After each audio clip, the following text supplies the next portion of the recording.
You should literally outsource everything except for your health and your relationships. Those are the only things you can't outsource.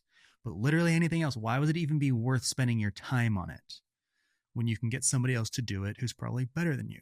The reason, okay, to do that today, and the reason we wouldn't have done that 50 years ago, is because labor is cheap and stuff is cheap. It's just true. They talk about this whole idea of rising costs, rising labor, how labor's not keeping up, wages aren't keeping up with just the general rise in cost of living. Well, I can pretty much tell you why there's a cost of living increase. It's because everybody wants to live in a city. Okay. Just look at the demographic trends for the last 50 to 75 years. Everybody's moved from the rural areas to the cities. I can guarantee you it is not as expensive to go live out in the country as it is to go live in the city, which is where literally everybody wants to live today. So there's way more demand than there's ever been. It's really simple. More demand, costs go up. Okay?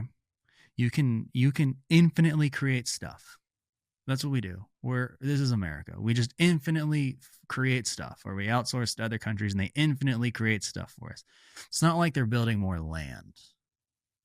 So we can build up, but depending on where you live, you might not be able to do that. And if you're supply constrained, guess what happens? Prices adjust. So it's really expensive to go live in a city, but on a relative basis, still labor and stuff is really cheap. Why is labor cheap, by the way?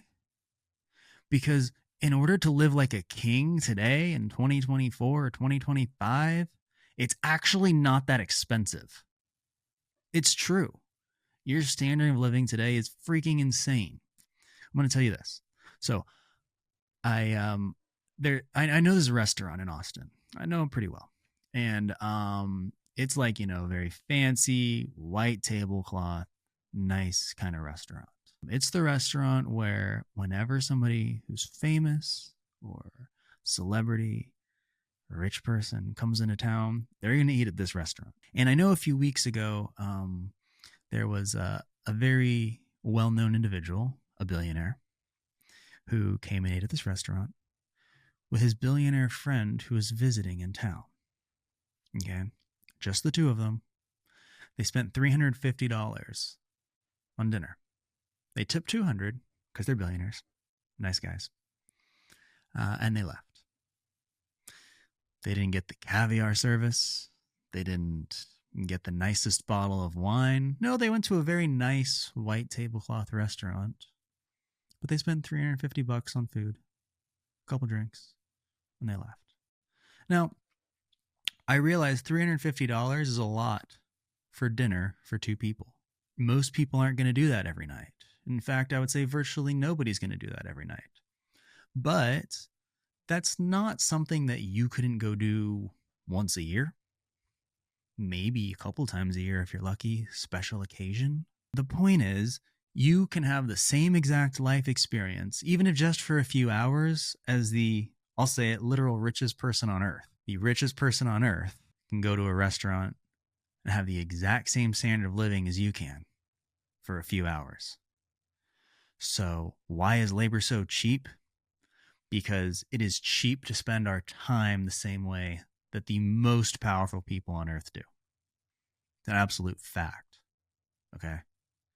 Could we have done that 50 or 75 years ago? Maybe, in a different way, maybe. But I also know for a fact that all the richest people on earth have iPhones. It's not like there's some black box secret device that they're holding that only the rich people even know about. They freaking have iPhones, okay? Would you rather have like an iPhone that all the famous and rich people have in your pocket and access to the same information they do on a daily basis? Or would you rather have it be like 1950 where everybody can kind of live in a decent place, but like that's it? In a 1950s house with vinyl floors. Sorry. I lived in a house once that had vinyl floors and it was kind of weird. I'm sure they're fine. Really easy to clean up, Lots of interesting colors.